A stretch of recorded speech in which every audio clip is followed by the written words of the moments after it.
کہ ہم اور آپ سب یہاں اللہ رب العالمین جل جلالہ وعم نوالہ اور اس کے پیارے حبیب لبیب آقا کل رحمت دو جہاں سید العالمین محمد رسول اللہ صلی اللہ علیہ وسلم اور ان کے محبوبین اولیاء اللہ رضوان اللہ علیہم اجمعین کا ذکر خیر سننے اور سنانے کے لیے اس مبارک اجتماع میں ہم اور آپ سب شرکت کی سعادت پا رہے ہیں۔ رب العالمین جل جلالہ وعم نوالہ روز ہمیں ایسی سعادت عطا فرمائے کہ جس سے ہم اور آپ سب صبح میں شام میں جو بھی موقع میسر ہو اللہ اور اس کے پیارے حبیب صلی اللہ علیہ وسلم کے ذکر خیر سے اپنے قلوب کو منور کریں۔ دیکھیے اللہ تبارک و تعالی جل جلالہ وعم نوالہ نے ہمیں اور آپ کو سب کو پیدا فرمایا، اور پیدا فرمانے کے بعد رب العالمین جل جلالہ وعم نوالہ نے یہ احسان فرمایا کہ پیدا فرمانے کے بعد ہمیں اور آپ کو سب کو انسان بنایا، اور انسان بنانے کے بعد پھر یہ احسان رب العالمین جل جلالہ وعم نوالہ نے فرمایا کہ ہمیں اور آپ کو سب کو مسلمان بنایا، اور مسلمان بنانے کے بعد پھر یہ بڑا احسان کیا کہ ہمیں وہ زمانہ عطا فرمایا، وہ دور عطا کیا کہ ہماری گردنوں میں طوق ہے غلامی سرکار محمد رسول اللہ صلی اللہ علیہ وسلم کا۔ تو اللہ رب العالمین جل جلالہ وعم نوالہ کا اس نعمت پر جتنا شکر ادا کیا جائے وہ کم۔ اللہ رب العالمین جل جلالہ وعم نوالہ کے اس فضل و کرم پر، جتنے بھی اس کے احسانات پر ہم شکر بجا لائیں یقیناً وہ کم ہے کہ رب العالمین جل جلالہ وعم نوالہ نے ہمیں یہ سعادت عطا فرمائی۔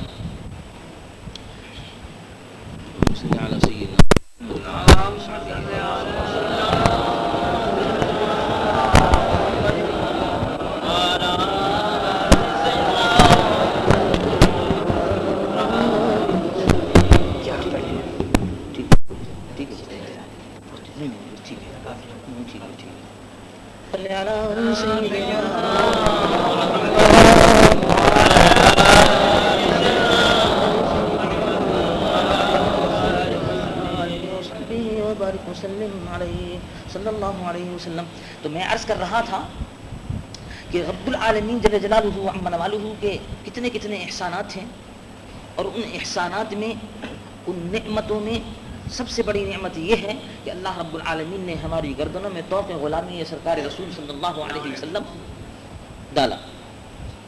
آپ نے دیکھا، غور فرمایا ہوگا، قرآن میں رب العالمین جل جلالہ وعم نوالہ نے اولیاء اللہ رضوان اللہ علیہم اجمعین کی بڑی شان اور بڑی توصیف بیان فرمائی ہے۔ ولی کامل اور عارف باللہ، اللہ کے جاننے والے، اور ولی اللہ کے دوست، ان کا مرتبہ قرآن میں رب العالمین نے کیا بیان فرمایا ہے اسی سے دریافت کریں۔ ان کا مرتبہ حدیث پاک رسول صلی اللہ علیہ وسلم میں اللہ کے پیارے حبیب آقا دو جہاں صلی اللہ علیہ وسلم نے کیا بیان فرمایا ہے حدیث سے پوچھیں۔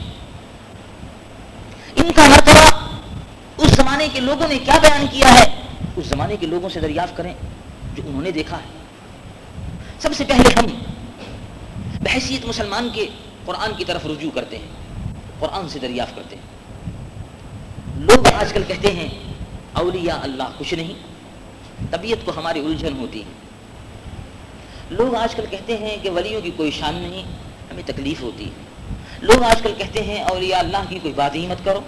ہمارے ذہن میں یہ بات پیدا ہوتی ہے کہ ممکن ہے یہ صحیح ہو، لیکن قبل اس کے کہ ہم کسی اور کی بات سنیں، قبل اس کے کہ ہم کسی کی طرف دیکھیں خواہ وہ کوئی بھی ہو، ہمیں سب سے پہلے جب کسی نے ولیوں کے متعلق ہم سے دریافت کیا، جب کسی نے اولیاء اللہ کی شان میں اگر گستاخی کی، جب کسی نے اگر اولیاء اللہ کے مرتبے کو گھٹانا چاہا، جب کسی نے اگر اولیاء اللہ کی عظمتوں کا انکار کیا، جب کسی نے اولیاء اللہ کے رتبوں کا انکار کیا، تو ہمیں سب سے پہلے قرآن سے رجوع کرنا چاہیے بحیثیت مسلمان کی۔ پھر اگر قرآن مجید و فرقان حمید کی آیت کو سننے کے بعد بھی اگر دل نہ جھکے اور قلب اقرار نہ کرے اور زبان سے تسلیم نہ کرے، تو پھر اس کے معنی کیا ہیں؟ اس کے معنی یہ ہے کہ اس نے قرآن مجید و فرقان حمید کی آیت کو سننے کے بعد بھی انکار کیا. اس کے معنی یہ ہے کہ جب اس نے قرآن مجید و فرقان حمید کا انکار کیا تو پھر اب اس میں کیا باقی رہا, اور ہم اس کو مسلمان کی حیثیت سے کیسے شمار کر سکتے ہیں کہ وہ مسلمان ہے؟ قرآن مجید فرقان حمید پر رب العالمین جل جلالہ عم نوالہ ارشاد فرماتا ہے یکفرون یؤمنون ببعض ویکفرون ببعض, بعض پر ایمان لاتے ہیں اور بعض کا انکار کر دیتے ہیں. یعنی اگر کہیں اولیاء اللہ کی شان بیان کر دی جائے نہیں ہم نہیں مانتے, اچھا, اور اگر کہیں ان کے مطلب کی کوئی آیت آ جائے جی تو فوراً فرما دیتے ہیں ہاں یہ ہم مانتے ہیں, وہ سب سے پہلے کوٹ کر دیتے ہیں. تو کیا ہے یؤمنون ببعض الکتاب ویکفرون ببعض, بعض پر ایمان لاتے ہیں اور بعض پر نہیں لاتے. اور وَيُرِيدُونَ أَن يَتَّخِذُوا بَيْنَ ذَلِكَ سَبِيلًا, ایک درمیانی رستہ نکالنا چاہتے ہیں. اولئک هم الکافرون حقا, وہ لوگ حقیقتاً کافر. اللہ رب العالمین جل جلالہ عم نوالہ نے قرآن مجید و فرقان حمید میں جو کچھ کہا اس پر ہم سب کو ایمان لانا ضروری ہے. یہ نہیں ہے کہ ایک مطلب کی بات آ گئی اس کو تو مان لیا, اگر اولیاء اللہ کی شان میں کوئی آیت پڑھ دی گئی تو ہم نہیں مانتے اس کو, تو یوں کہہ دیتے ہیں. پہلے بتائیے, دیکھیے نا, قرآن کو جب مانا ہے تو پوری طرح سے مانو, اور قرآن کو اگر نہیں مانا تو بھائی مت مانو. اور مسلمانوں کی اکثریت کا فیصلہ, مسلمانوں کی اکثریت کا رستہ, اگر اس رستے کے خلاف کوئی آدمی نیا رستہ نکالتا ہے اس کی سزا بھی سن لیجئے. مثلا سب مسلمان دنیا بھر کے روئے زمین کے مذہب اہل سنت والجماعت کے پابند, اب ایک آدمی نے نیا رستہ نکالا, اب ہم اماموں کو نہیں مانتے صاحب, ہم تو پیروں کو نہیں مانتے صاحب, ہم تو نیا رستہ نکالتے ہیں. تو رب العالمین کیا فرماتا ہے وہ بھی سن لیجئے. رب العالمین قرآن میں ارشاد فرماتا ہے وَمَن يُشَاقِقِ الرَّسُولَ مِن بَعْدِ مَا تَبَيَّنَ لَهُ الْهُدَىٰ, جو راہ ہدایت, سچے رستے اور سیدھے رستے کے معلوم ہونے کے بعد رسول صلی اللہ علیہ وسلم سے ناچاقی کرتا, وَيَتَّبِعْ غَيْرَ سَبِيلِ الْمُؤْمِنِينَ, اور اتباع کرتا ہے, وَيَتَّبِعْ اور اتباع کرتا ہے غیر سبیل المؤمنین, مسلمانوں کے رستے کے علاوہ دوسرے رستے کا. یعنی مسلمانوں کا رستہ چھوڑ کر, مسلمانوں کی اکثریت کا رستہ چھوڑ کر دوسرا رستہ نکالتا ہے, نیا مذہب ایجاد کرتا ہے جی, تو کیا ہوگا نُوَلِّيهِ مَا تَوَلَّى وَنُصْلِيهِ جَهَنَّمَ وَسَاءَتْ مَصِيرًا, ہم اس کو جہنم میں اس کا ٹھکانہ بنا دیا کرتے ہیں جو مسلمانوں کے رستے کے علاوہ کوئی رستہ اختیار کر لیتا ہے. مذہب اہل سنت والجماعت کی موریشس میں مسلمانوں کی اکثریت اب اس نئے مذہب کا ایجاد کر لینا اور نئی جماعتوں کی طرف لوگوں کو بلانا اور نئی قسم کی دعوت دینا مسلمانوں کے رستے کے قطن خلاف. وَيَتَّبِعْ غَيْرَ سَبِيلِ الْمُؤْمِنِينَ, مومنوں کے رستوں کے علاوہ کوئی رستے کا اتباع کرنے کا دعوت دے دینا. کیا ہے یہ نُوَلِّيهِ مَا تَوَلَّى وَنُصْلِيهِ جَهَنَّمَ, ہم اسے جہنم میں اس کا ٹھکانہ بنا دیا کرتے ہیں. تو یہ جو لوگ آج کل نئے مذہب نکال کے لا رہے ہیں نا, اماموں کی ضرورت نہیں ہے, تقلید کی ضرورت نہیں ہے, فلاں کی ضرورت نہیں ہے, پیروں کی ضرورت نہیں ہے, پیغمبروں کی ضرورت نہیں ہے.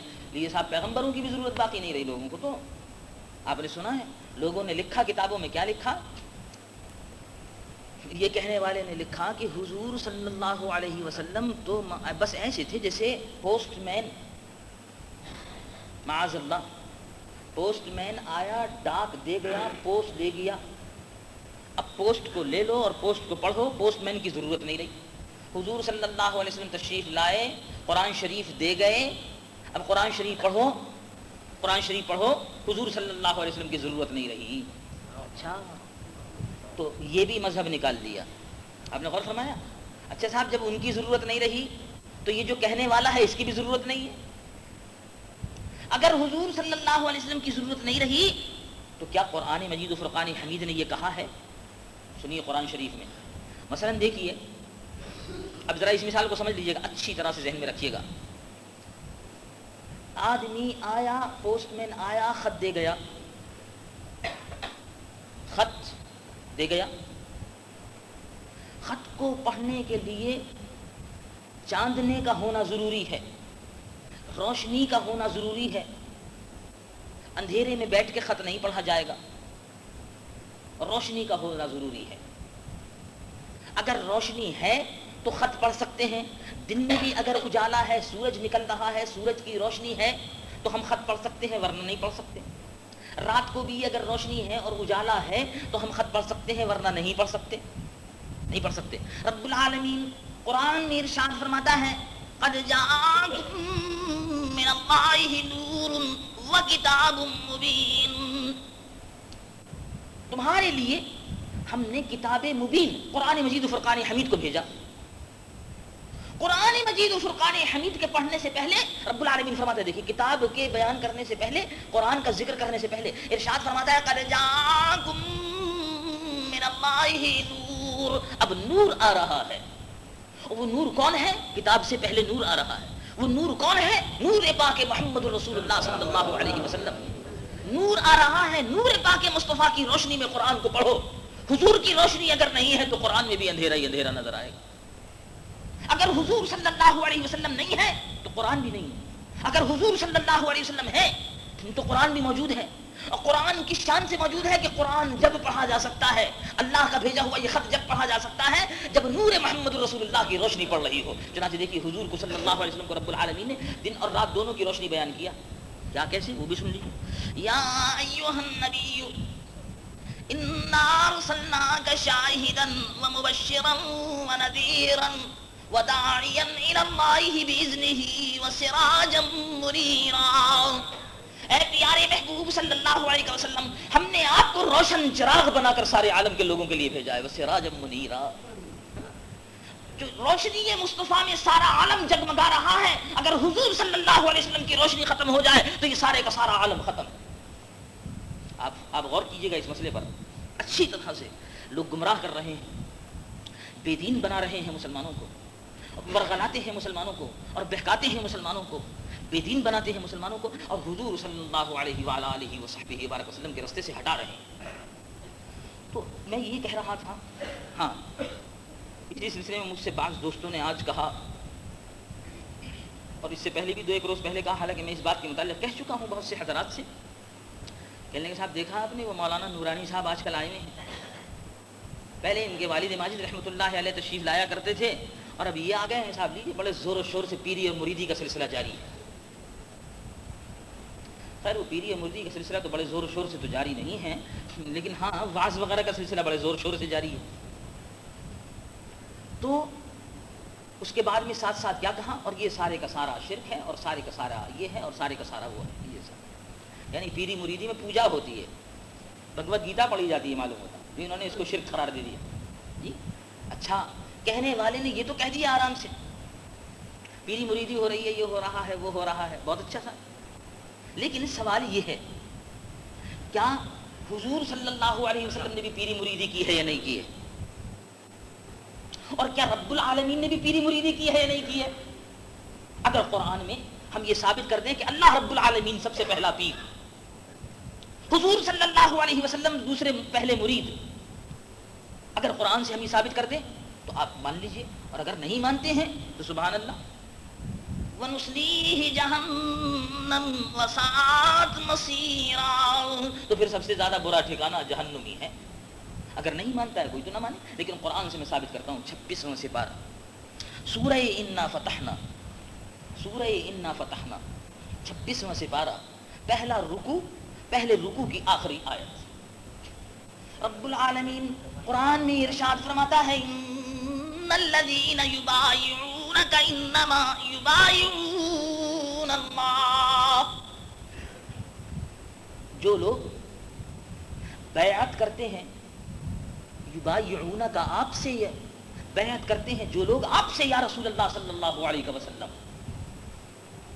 یہ یبایعون کا عربی زبان میں یہ صیغہ ہے مضارع کا، اور مضارع جو ہے وہ حال، استقبال، یعنی پریزنٹ اور فیوچر دونوں پر آیا کرتا ہے.